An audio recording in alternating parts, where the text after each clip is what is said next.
Hello, folks. This is your host, Tammy Tuckey, and you are now listening to the Tiara Talk Show. We bring you rare interviews with the makers of Disney magic. Whether they be singers, actors, Imagineers, animators, they have all made their mark on the Disney name. Be sure to check out the show notes, other episodes, contests, our social media pages from Facebook to Twitter, and more on our official website at www.thetiaratalkshow.com. Are you looking to plan and book an upcoming Disney vacation? Contact the Tiara Talk Show's official travel agent, James from Destinations in Florida, by visiting destinationsinflorida.com/tiara for a free quote. The link is also included in the show notes on our website. All guest opinions are theirs and theirs alone and do not represent the opinions of the Tiara Talk Show or the host. The Tiara Talk Show is not associated with the Disney Company. Thank you for tuning into this week's episode. And from all of us here at the Tiara Talk Show, have a hoop-de-doo day.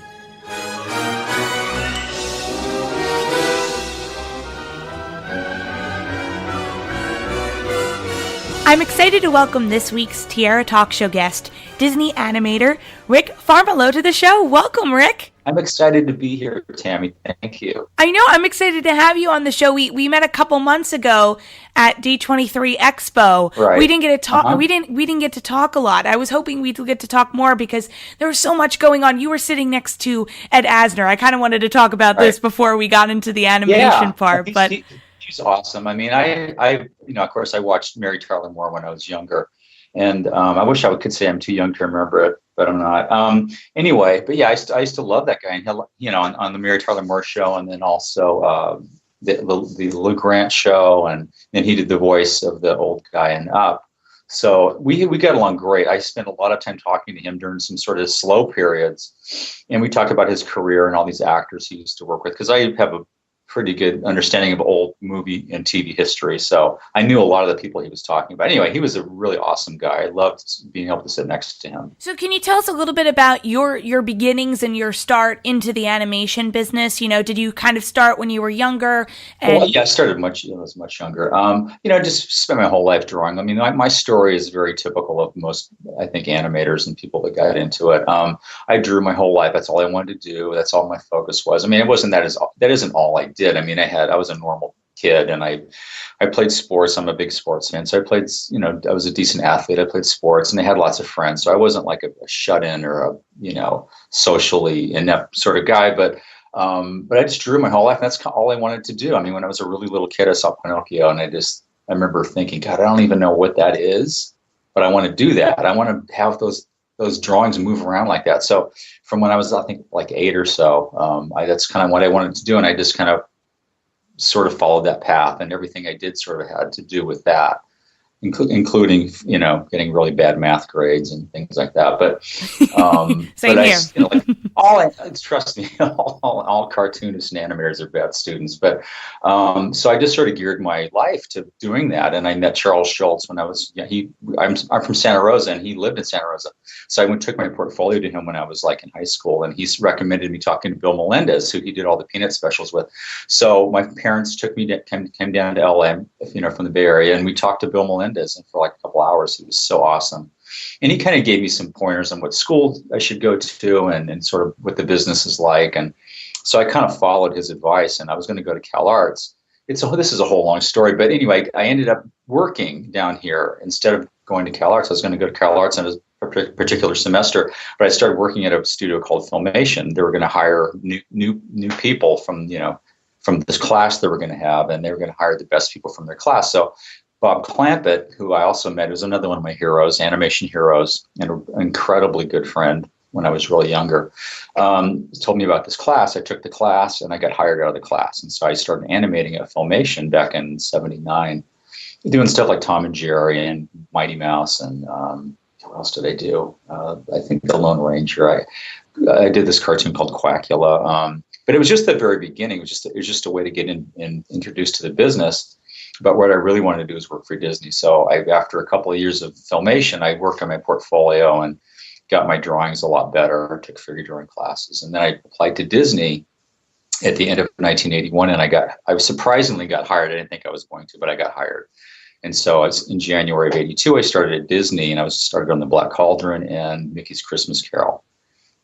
as an assistant. So that was my beginnings at Disney. One of the things on your resume that I really wanted to talk about is the Great Mouse Detective, aka Basil of Baker Street, Yes. because I feel that doesn't get as much love as it should. What particular character or characters were you working on for this film? Well, I got promoted to an animator just as this film was beginning. I was an assistant. I was doing all these personal tests. And as I was working on my second or third personal test to be, to move up, John Musker called me and said, "Oh, you're going to be an animator." John's so dry. He's like, "So Rick, we're going to have you be an animator on Basil." And I'm like, "What about this test I'm doing?" "Oh, you don't have to do it. Forget the test. You don't have to worry about it." Anyway, so I was a beginning animator on Basil of Baker Street. And and I tell people this, but the Black Cauldron was kind of the last of the old guard. And, we were these young guys that were there and we wanted to make our own films, our way sort of. And there's a whole, Tim Burton was there, John Lasseter was there, John Musker, Ron Clements, Randy Cartwright, Jerry Reese. I could go on and on. Glenn Keane, of course. I could go on and on with all these names that you know, but we looked at Basil of Baker Street as our film. That was the first film the young guys got to do. So that film, I loved working on it. I did a lot of different characters because I was a beginning animator, so they just gave me whatever I needed to be done. I did a lot of the puppy, Toby. I did a lot of him. He was really fun. I think he's probably the one I did most, if you could just name one character. But I also did some stuff of Basil and some stuff of Dawson and the bat. What was his name? Fidget, the bat with the peg leg. So it was just a really great sort of beginning for us. And that was our first, the first film with the young guys doing, on our own. But people love that film. I hear it all the time. People come up to me and they tell me what films they like that I worked on. And that one always pops up, and I'm really proud of what we did because we were these young guys, and it was, for a lot of us, that was our very first film animating. And John Musker and Ron Clements, that was their first film they directed. And Bernie Mattinson was the producer who had directed Mickey's Christmas Carol. So we were all, it was cool. We were all really good friends. And like I said, a good introduction for us to do our own feature, Now, you also worked on Oliver and Company. Yeah, I was in charge of Einstein. So it was fun because I had just come off of Great Mouse, and all said, "Wow, I'm sort of leading on a character." Now, there wasn't enough footage of him in the film to get me a lead title, but I didn't really care about that so much. It was just fun to have a character that was kind of mine, and I got to sort of shape how he looked, and I did some model sheets of him, and I got to give a talk on how to draw him and all that. And it was a fun, really, really fun film. It was I think George Scribner, the director, wanted to make kind of not a typical Disney movie. He wanted to maybe feel a little more gritty, a little more modern. And I think we achieved that. It did really well at the box office. It did better than Great Mouse Detective. So Great Mouse came out and did okay. And they said, "Well, all right, we'll do another one, see how that goes." So Oliver and Company came out, and it did really well. It was a fun film. It was a kind of a grittier, sort of not typical Disney film. I did Einstein, which is voiced by Richard Mulligan, who was he was on Soap and a bunch of other stuff. Real funny guy, really cool. I also did a bunch of stuff of the two the Dobermans, the big black bad guy. I remember him kicking over a TV set, and it was fun doing those big, mean characters because I was always doing funny stuff. So doing those kind of tough guys was kind of fun too. I mean, all of us as animators want to watch if the performer is obviously he's doing the voice. We want to go to the recordings and watch him do the voice, or him or her do the recording, because of the acting that they put into it. Even though they're not going to be seen on screen, they still act, and their body moves, and they have facial expressions and attitudes.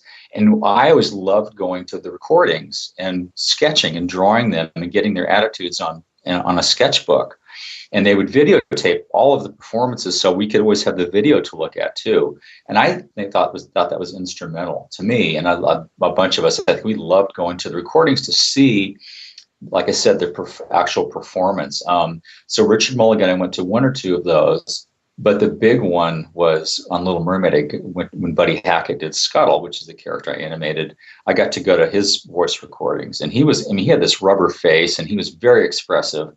And Scuttle actually took on the characteristics of Buddy Hackett because he was he was like a living cartoon character. And Dave Steffen, who was the lead on the character, and I would go to the recordings, and that's how his actual design was shaped. And Dave was more instrumental in his design as far as getting it to look the way it looked. But that was, and I actually became friends with Buddy Hackett. I went to a bunch of the recordings. We actually became friends. I'd go to the Tonight Show when he was on and go to the dressing room, and he was awesome. So, I mean, yeah, the answer to your question is yes, we do. A lot of us do meet the voice talent that voices our characters. So now let's go back to Little Mermaid, because I know you want to talk a little bit more about that.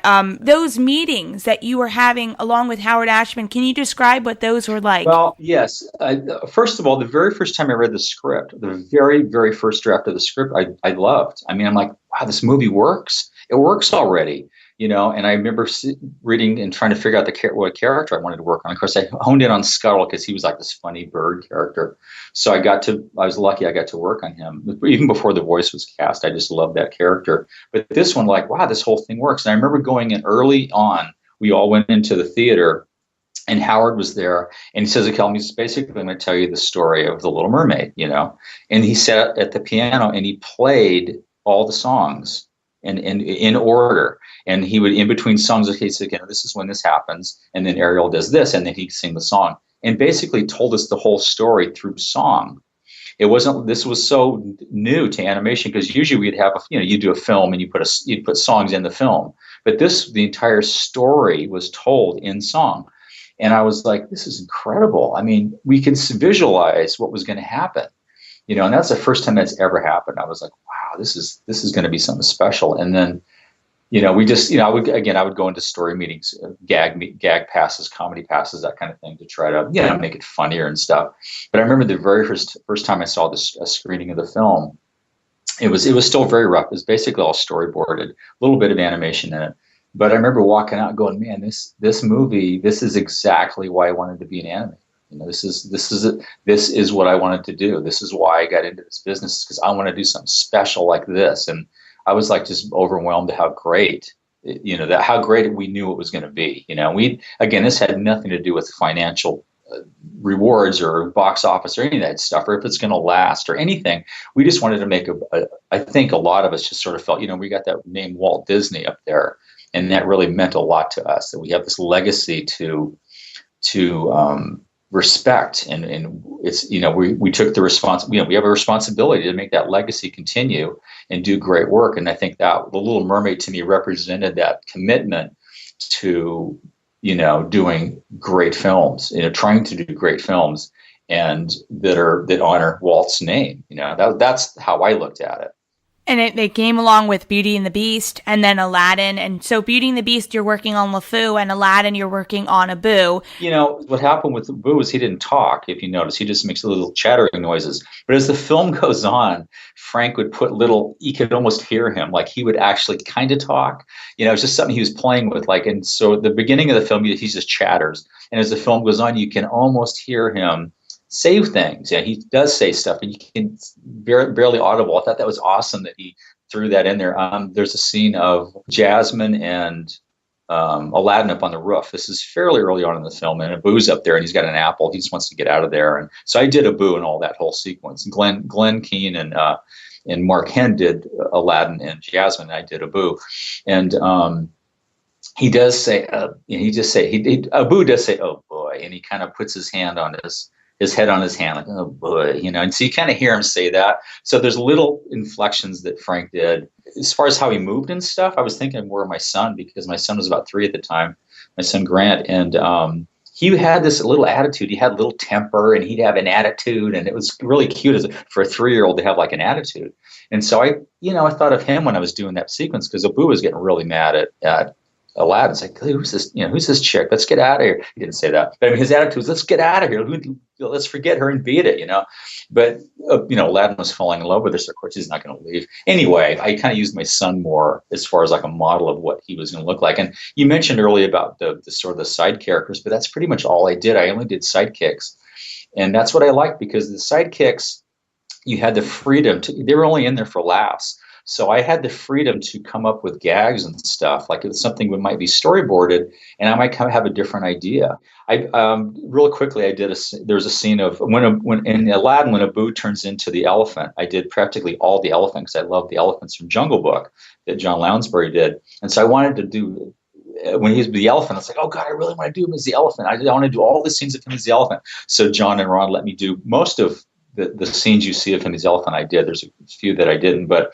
Well, of course, when he turns into the elephant, he's not the monkey anymore. So he doesn't really go with Aladdin anywhere. He can't ride on his shoulder. So he's just kind of there. So I was trying to think of a way to get him back in the film, because he's not doing anything. There's a scene of him with with Aladdin and the genie. They're like in the jungle talking about Jasmine, and the elephant's sitting in the back. He's just over on the side. And so I was trying to think of a way to keep him in the film. So I came up with the idea of having him. I went to John and said, look, what if he still thinks he thinks he's a monkey. He's an elephant, but he still thinks he's a monkey. So he's trying to peel bananas, and he's just squishing them all. He can't peel them because he has these big giant hands, he doesn't have fingers. So he's just squishing them and throwing them over his shoulder. So they liked that idea, and they actually made that a scene. So rather than just have him in the back as a held cell, they actually turned that into a scene that's in the movie. It's kind of funny, I guess. I don't know. But anyway, that's just an example of being able to do work on sidekicks. You can come up with your own. Sometimes you can come up with ideas to maybe plus the gag that's already there.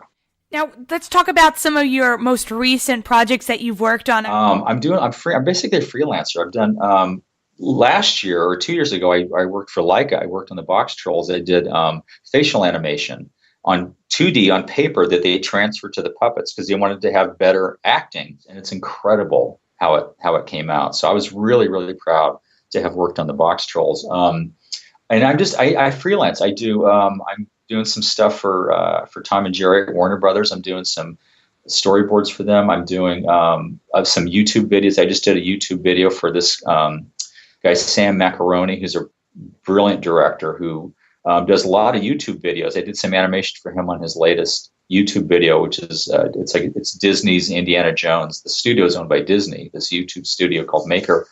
And so I did some animation for him. It's a live action little short, but it's got some animation in it. So, I mean, basically I freelance a lot, and I do a lot of still doing a lot of 2D. I'm still doing a lot of 2D. Anyway, so that's kind of what, like, the latest stuff I've done. There's a lot of, I've been really lucky to have worked on some pretty great projects, pretty great films, and more importantly, with some incredibly great people, incredibly talented people, directors and other animators and follow-up people. And I mean, I've been really lucky. I mean, I try to do a good job, but I also think I've been really fortunate to have worked on some pretty big movies that people, obviously, they still remember them. So that's pretty cool. Well, now I have 3 Disney questions I always ask my guests. They're called the Fab 3. So we'll start with the Donald one, which is, as a child, what Disney film was one of your favorites to see in the movie theater? The very first thing I saw was Sword in the Stone. And I remember thinking, I was really little when that came out. And I remember just the colors I remember blue. I remember seeing lots of blue and how cool that was, and just kind of overwhelmed by all the colors. But Pinocchio was the one I saw where I realized it had this gigantic impact on me, where I said, that's what I want to do. I don't know what that is, but I want to, think even, not even as a job, you just like, I just want to go home and do that, So I think Pinocchio was the one that really, I think, inspired me the most. Our goofy question, what Disney character do you think would be your best friend if you met them in person? Wow, my best friend. Good question. My best friend. Probably Jiminy Cricket. I love his spirit. I just animated him actually for that video I'm telling you about, the YouTube video. He was fun. Man, he's so fun to animate. I love his spirit. I love he's so positive, and he sings. He's a cute little singer. I think or Mickey Mouse. Mickey Mouse would be awesome. He'd be fun to hang out with. I think he'd be a really good, a loyal friend. I like it. And speaking of Mickey, our Mickey question. If I asked you to name any Disney song at this very moment, what immediately comes to mind? Okay, you know what? I mean, this is an obvious one, but the one that actually moves me. I mean, I'm not going to, since this can't be a film I worked on, I'm not going to name I'm not going to name Part of Your World, but because that's personal. I worked on the movie, so of course that's going to have some kind of power. But probably When You Wish Upon a Star, because again, going back to Pinocchio, because I think that, and of course that's at the beginning of it's on the logo, Disney, that the beginning of it. But I think When You Wish Upon a Star it's kind of the dream, the dream of when I was younger, wanted to be an animator. And that signifies dreaming and wanting to reach your dream and wishing something so hard, and it's a very emotional, obviously a very emotional song in the movie. And at the end of it, it comes back and we hear it at the end of Pinocchio. But I think that typifies Disney to me. It's this, the wonderment, the magic, whether it's you want to work there and be an animator or whatever you want to do at Disney, or you just love the world, you love the Disney world. And I think that When You Wish Upon a Star just really typifies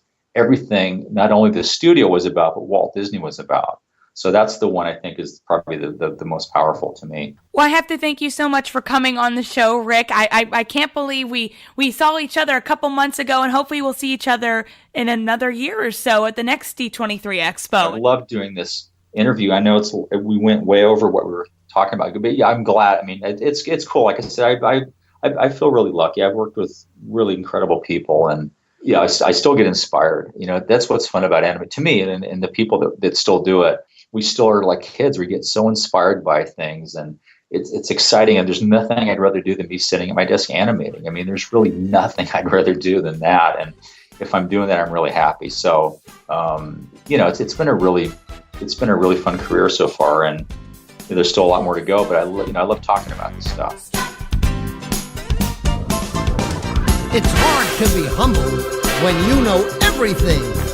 I may have an ego, but it's under my wing.